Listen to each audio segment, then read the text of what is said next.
Zeit TV presents. What is the Zeitgeist movement? An explanation from a member of the Zeitgeist movement, not from the official Zeitgeist movement website. Money and trading in the market social system is the dominant force in the world today. The problem with trading, however, is trading results in scarcity, and scarcity results in trading. Scarcity results in social problems like violence. Trading is seen as a perfect, utopian, equal exchange, yet it is actually two parties, both attempting to use deception to gain the better end of the deal. This results in a hierarchical society, and according to the book The Spirit Level by Richard Wilkinson, the greater the gap between the rich and the poor, the worse the general health of that society. This is due to stress. We're not talking about a friendly game of table tennis or chess, we are talking about social competition. Social competition for money is stressful. Poverty is stressful. Actually servicing human needs with the use of science and the scientific method is actually bad for business. This is because peace, sustainability, technical efficiency, and abundance are the enemies of the market social system, for the love of money is the root of all evil. There is more than enough food produced in the world to feed everyone on the planet.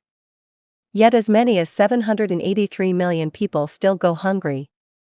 This is because business demands money to be made out of people, not meet their needs. This is called social system violence or structural violence. The deadliest form of violence is poverty. Only if you can afford your needs met do you meet your needs. Also, products are built to break for repeat purchases, wasting natural resources. This is called cost efficiency, or cost cutting at every stage of production to maximize monetary profit. Pollution also results from business attempting to save money instead of arranging for a proper disposal. Business and corporations only meet the needs of people who can afford it, and even then they don't actually want problems solved. Technology which is too good is bad for business. Nikola Tesla, for example, the technology he came up with was outside the context of the market, therefore he had to be shunned. Another example, if a cure for cancer was truly discovered, that would also be bad for business. The medical or healthcare establishment makes money out of continually servicing someone's sickness. If you cure someone of a disease permanently, you can't make any more money out of them. So the Zeitgeist movement advocates a new social system, called a resource-based economy, to solve these problems. A resource-based economy is defined as the scientific method applied to social concern. It would be an open-source social system, free of copyright, free of war, where the focus of the social system would be to solve human problems and the maintenance of natural environments that support human and animal life. Instead of property, people would have access to what they require, which would result in abundance. People would use an item and return it when they no longer need it, like a public library, or those street libraries that are popping up around the place. It is not owning material possessions or having lots of money that leads to happiness, beyond what possessions people need to live. It is actually quality social relations that leads to happiness. One day I'll be rich from making these actual things in my factory. And then you won't be rich and I'll be non-lonely because I'll have money to keep me company. That's a fucking bad plan. At present, 1% of the population owns 50% of all wealth. This scenario leaves the public fighting with each other, while the rich have all the power to control the public through various methods, like the media or the legal system. What is unreasonable about the current market system is that it expects people to behave in poor conditions that don't meet their needs. This means the police effectively punish the poor for being in a situation that they can't help be in. Human behavior is influenced by a combination of someone's genetics and their environment. It is poverty that results in crime. Yet when an entity like a corporation becomes big enough, they become above the law and get away with making money out of destroying people's health. Alcohol, cigarettes, casinos, cults like Scientology, such corporations don't feel any guilt for making money out of destroying people's lives and health. Also, there would be no intellectual property or copyright in a resource-based economy either. This reality has already allowed any combination a human can come up with. So copyright is actually a form of plagiarism. Someone is plagiarizing reality when something is put under copyright, whether it is a piece of music, a video, a painting, a technical blueprint, etc. There is no such thing as an original work, which is the foundational idea behind copyright law, because this reality is connected everywhere all the time. Also, in a resource-based economy, there would be no jobs or employment as we know it today. The philosophy of a resource-based economy is to work smart, not hard. Meaning machine automation would be embraced so people are free to live their life without working essentially as a slave for an employer. Speaking of slavery, money is debt. Basically, every dollar in existence is actually a loan plus interest attached to it.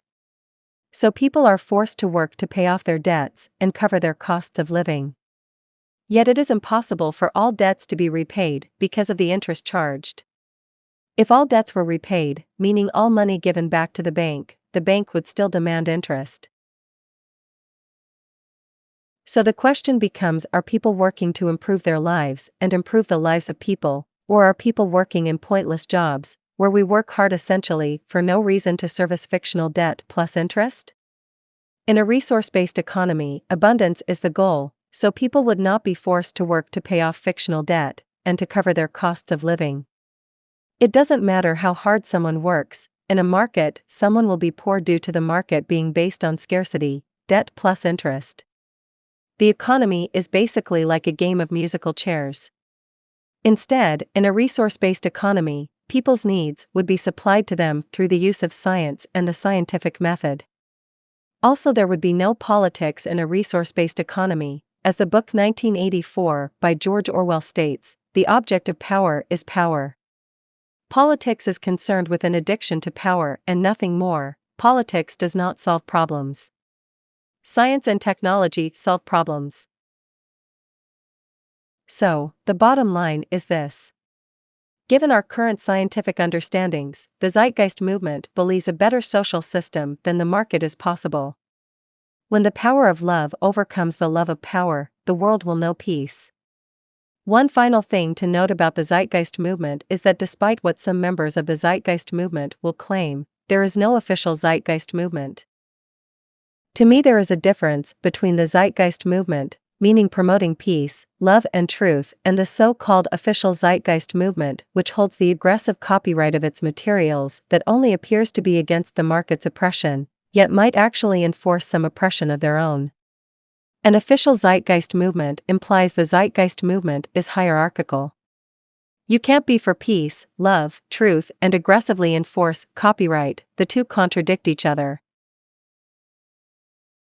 The real Zeitgeist movement works in a similar way to the activist group Anonymous. The Zeitgeist movement is a decentralized movement, where if people understand the materials, they will naturally want to advocate or promote it. You are not paid to be a member of the Zeitgeist movement, nor do you pay to become a member. The Scientology cult has an official Church of Scientology. The Mormon cult also has a stance of being official. The Book of Mormon and Scientology's book, Dianetics, are both under copyright. While some so-called official Zeitgeist movement-related content is under copyright, and that copyright is strictly enforced, for example, Peter Joseph's film Zeitgeist Moving Forward, which is one of the main vehicles for the Zeitgeist movement, the main book which describes the Zeitgeist movement, The Zeitgeist Movement Defined, Realizing a New Train of Thought, is open source or is under Creative Commons as it should be. And people should be welcome to make open source content supporting the Zeitgeist movement without it being under the so-called official Zeitgeist movement banner.